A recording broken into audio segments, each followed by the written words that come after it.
What is this in my hand? If you answered a dollar bill, you get 10 points. But for a 100-point answer, you must realize it is merely a piece of paper. We use it as money only because the United States government has decreed it so. Yet, there is nothing tangible guaranteeing its value. Imagine if the United States suddenly vanished, or if hyperinflation struck, or if a radical currency reform took place overnight. In an instant, this money would become nothing more than scrap paper. Nevertheless, the dollar is accepted everywhere on Earth.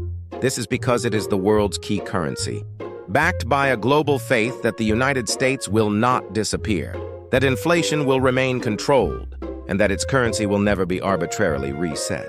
200 years ago, international trade required gold. People trusted nothing else. But gold is heavy, difficult to transport, and limited in supply, which naturally restricted the growth of global trade. Furthermore, if a merchant ship capsized in a storm, their gold sank to the bottom of the ocean, leading to immediate bankruptcy. To solve this, the concept of gold certificates was born.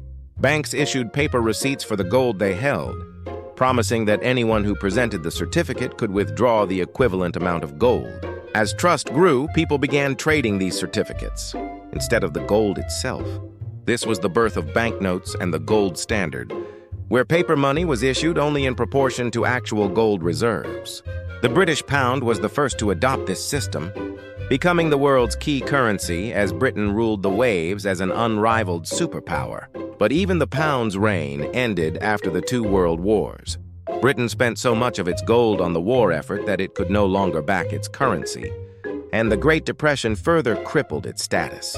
The vacuum left by Britain was filled by the United States. During the World Wars, America amassed a fortune by selling military supplies. Simultaneously, a massive gold rush in the American West gave the U.S. control over 70% of the world's gold reserves.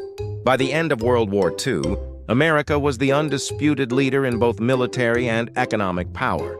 In July 1944, representatives from 44 nations gathered at Bretton Woods, New Hampshire, to establish a new global financial order. They chose the dollar as the new key currency, but with a strict condition. The dollar had to be backed by gold to prevent it from becoming worthless paper. The U.S. agreed to a historic fixed-rate $35 for 1 ounce of gold. This meant the U.S. could only print money based on its gold holdings. And conversely, it was obligated to trade 1 ounce of gold for every $35 presented. To give you a sense of inflation, that same ounce of gold today would cost nearly 180 times that original amount. Under the Marshall Plan, the U.S. flooded Europe with dollars to rebuild its shattered economy, further solidifying the dollar's dominance. However, a major crisis arrived with the Vietnam War. Starting in 1955 and lasting 20 years, the war became a financial black hole. To fund the conflict, the U.S. printed dollars far beyond its gold reserves. Noticing this, European nations began demanding their gold back, partly as a political maneuver to curb American dominance. In a stunning move in 1971, President Richard Nixon unilaterally announced the suspension of gold convertibility. The promise was broken, yet the U.S. offered no apology. The Bretton Woods system and the gold standard were dead. While the global economy fell into chaos, no one could challenge the U.S. At a meeting at the Smithsonian Institution, the world had no choice but to accept the dollar as a key currency even without gold backing, leading to the era of floating exchange rates and the repeated foreign exchange crises we see today. The dollar's trials continued with the 1973 oil shock. When Western nations supported Israel during the Middle East War, Arab oil producers retaliated by doubling oil prices overnight. Global inflation skyrocketed, and the value of the dollar plummeted.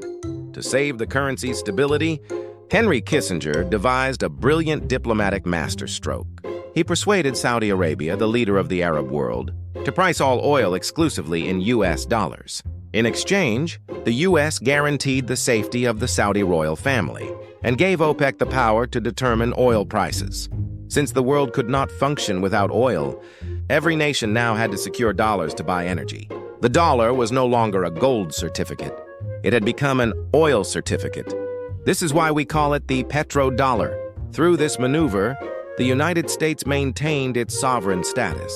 As the provider of the world's key currency, a position it fiercely protects despite the significant burdens it brings.